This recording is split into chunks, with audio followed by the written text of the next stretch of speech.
Hi friends, welcome to my channel. நம்ம சேனலில் இன்றைக்கி ரொம்பவே கிறிஸ்பியான ரொம்பவே டேஸ்டான எம்மியான ஒரு சேப்பக்கிழங்கு வறுவல் தாங்க எப்படி செய்கிறதுன்னு பார்க்க போகிறோம். இது வந்து ஒரு ஸ்பெஷலுங்க. நம்ம மாவு எதுவுமே சேர்க்காம நல்லா மொறுன்னு சூப்பராக ஒரு சேப்பக்கிழங்கு வறுவல் ஈஸியாக செய்ய போகிறோம். வாங்க இதை எப்படி செய்கிறதுன்னு பார்க்கலாம். நான் வந்து இன்றைக்கி ஒரு 1/2 கிலோ சேப்பங்கிழங்கு எடுத்திருக்கேன். கிழங்கு வாங்கும்போது நீங்கள் கொஞ்சம் பெரிய பெரிய கிழங்கா வாங்கிக்கோங்க. சின்ன கிழங்கா வாங்கினீங்கன்னா நீங்கள் வேக வைக்கும் போதே நிறைய குழஞ்சு போயிடும். அதனால் ரொம்ப பொடி கிழங்கா வாங்காமல் கொஞ்சம் மீடியம் சைஸை விட கொஞ்சம் பெரிய கிழங்கா வாங்கிக்கோங்க. அப்போ தான் வேக வைக்கிறதுக்குமே உங்களுக்கு எக்ஸ்ட்ராவாக விசில் வச்சுட்டிங்கனாலோ இல்லை தண்ணி அளவு தெரியாமல் எக்ஸ்ட்ரா வச்சுட்டிங்கனாலோ கிழங்கு வந்து குலையாமல் இருக்கும். அதனால் கொஞ்சம் பெரிய கிழங்கா வாங்கிக்கோங்க பிகினர்ஸாக இருந்தீங்கன்னா. இப்போ நான் வந்து கிழங்கு முங்குற அளவுக்கு தண்ணி ஊற்றி வச்சுருக்கேன். இதில் உப்பு எதுவுமே போட தேவையில்லைங்க. விசில் வந்து ஒரு 3 விசில் வரைக்கும் நீங்கள் வச்சு எடுத்துக்கோங்க. ஃபுல்லாக விசில் போகிற வரைக்கும் வெயிட் பண்ணிவிட்டு அதுக்கப்புறமா நீங்கள் குக்கரை திறங்க. சின்ன கிழங்கா இருந்ததுன்னா ஒரு 2 விசிலில் வச்சுட்டு உடனே விசிலை தூக்கி விட்டு எடுத்துருங்க. இப்போ நான் பாருங்கள் 3 விசில் வச்சு எடுத்திருக்கேன். கிழங்கு நல்லாவே வெந்து வந்திருக்கு. இந்த கிழங்கு வந்து பீல் ஆஃப் பண்ணும்போது கொஞ்சம் ஸ்டிக்கியாக வருங்க. கையில் ஒட்டி ஒட்டி கொலன்னு இருக்கும். கிழங்கு வந்து நல்லா வெந்திருந்ததுனா தாங்க இந்த மாதிரி ஈஸியாக கிழங்கு வந்து பீல் ஆஃப் பண்ணுறதுக்கு வரும். தோல் பாருங்கள் எவ்வளோ ஈஸியாக வருதுன்னு சொல்லிட்டு ஒரே ஒரு பக்கம் மட்டும் நம்ம கிள்ளிட்டோன்னா இப்படி லைட்டாக ப்ரெஸ் பண்ணாலே தோல் வந்து ரொம்ப ஈஸியாக வந்துடும். கிழங்கு வேகாமல் இருந்ததுன்னா இதை வந்து பீல் ஆஃப் பண்ணவே முடியாதுங்க. இப்போ எல்லா கிழங்கையும் நான் தோல் உரித்து வச்சுட்டேன். இதை வந்து கத்தியை வந்து லைட்டாக தண்ணியிலையோ இல்லை எண்ணெயிலையோ நினச்சிக்கோங்க. நினச்சிட்டு இந்த மாதிரி கட் பண்ணி எடுத்துக்கோங்க. நான் இன்றைக்கி வந்து ரவுண்ட் ஷேப்பில் கட் பண்ணி எடுத்திருக்கேன். அது மாதிரி கட் பண்ணும்போது ரொம்ப குட்டியாக நறுக்கிடக்கூடாதுங்க. உருளைக்கிழங்குலாம் நறுக்குவோம்ல அந்த மாதிரி நறுக்கிடக்கூடாது. ஏன்னா நம்ம மசாலா போட்டு பரட்டும் போது கிழங்கு வந்து உடஞ்சி போயிடும். அதனால் கரெக்டான பதத்தில் வேக வச்சு கொஞ்சம் பெரிய சைஸாக நறுக்கி எடுத்துக்கோங்க. அப்போ தான் ஈஸியாக இருக்கும் பொரிக்கிறதுக்குமே. இப்போ எல்லா கிழங்கையும் இந்த மாதிரி சைஸில் நறுக்கி எடுத்திருக்கேன். இதுக்கு வந்து நான் சாம்பார் பொடி சேர்த்துருக்கேன். சாம்பார் பொடி இல்லைன்னா குழம்பு பொடி சேர்த்துக்கோங்க. வீட்டில் இருக்கிற குழம்பு பொடி, சாம்பார் பொடி இது மட்டும் சேர்த்தா போதுங்க. மாவு ஐட்டம் எதுவுமே சேர்க்க தேவையில்லைங்க. இதுக்கப்புறம் குழம்புக்கு தேவையான அளவு உப்பு சேர்த்துக்கோங்க. ஒரே ஒரு ஸ்பூன் அளவு மஞ்சள்தூள் சேர்த்துக்கோங்க. இவ்வளோ தாங்க இது மசாலா மிக்ஸ் பண்ணியிருக்கோம். நம்ம மாவைட்டு எதுவுமே சேர்க்கல.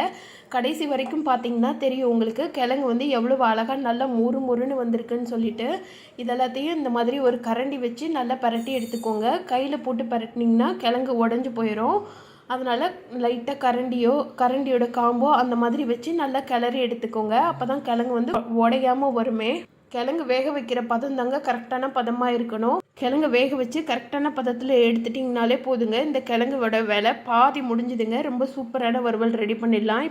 இப்போ கடையில் எண்ணெய் ஊற்றி நல்லா சூடு பண்ணி வச்சுருக்கேன். எண்ணெய் வந்து ஹை ஃப்ளேமில் வச்சு நல்லா சூடு பண்ணிக்கோங்க. கிழங்கு போட்டதுக்கப்புறமா நீங்கள் மீடியம் ஃப்ளேமில் வச்சுக்கோங்க. கிழங்கு ஃபஸ்ட் டைம் நீங்கள் போடும்போது எண்ணெய் வந்து நல்லா சூடாக இருக்கணுங்க. அப்போ தான் நம்ம போட்ட மசாலா வந்து பிரியாமல் இருக்கும். அதனால எண்ணெய் நல்லா சூடாக இருக்கும்போது நீங்கள் கிழங்கு போட்டுடுங்க. அது மாதிரி கிழங்கு போடும்போது மொத்தமாக போடாமல் இந்த மாதிரி ஒரு பீஸாக எடுத்து போட்டிங்கன்னா உங்களுக்கு ஒட்டாமல் நல்லா உதிரியாக அழகாக வருங்க. அது மாதிரி கிழங்கு வந்து எண்ணெயில் போட்ட உடனே நீங்கள் கரண்டி வச்சு கிளறக்கூடாது. ஒரு 5 நிமிஷம் வந்து மீடியம் ஃப்ளேமில் 5 நிமிஷம் இல்லை 3 நிமிஷம் வந்து மீடியம் ஃப்ளேமில் வந்து நல்லா பொரிய விட்டுடுங்க. பொரிஞ்சு கிழங்கு வந்து நல்லா கோல்டன் ப்ரௌன் ஆகி வந்திருக்கும் ஒரு சைடு. அதுக்கப்புறமா நீங்கள் திருப்பி போட்டுக்கலாம், கிளறியும் விட்டுக்கலாம். இப்போ பாருங்கள் ஒரு 2லேருந்து 3 நிமிஷம் வரைக்கும் நல்லாவே ஆயிடுச்சு.